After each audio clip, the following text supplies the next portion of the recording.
and these were popular songs, and they really were rather schlocky pieces, and with orchestra accompaniment that was less than desirable probably, and it sounded really schlocky. And John Forsell, his coach then and his boss, he had decided he was going to make him a world tenor. And this certainly was not the sort of a thing that a world tenor at one time really should be doing. So he forced him to do these recordings under a pseudonym, under another name, and that was Erik Odde.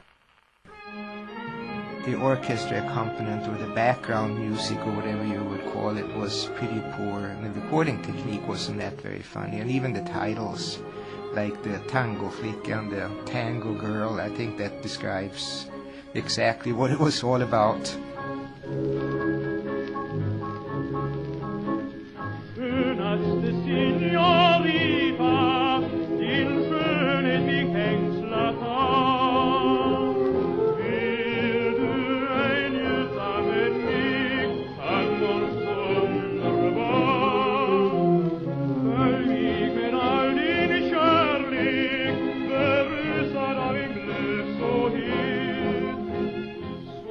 The repertoire-defining period of the early 1940s brought him clearly into a group of Italian and French roles.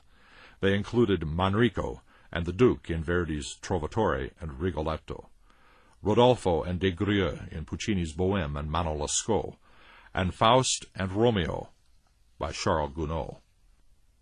Anders Björling recalls, "My mother and father, they sang Romeo and Juliet together very successfully in San Francisco, and they sang quite a bit together over their careers. Not that terribly much, but this certainly must have been one of the highlights of their joint career, was the Romeo and Juliet in San Francisco."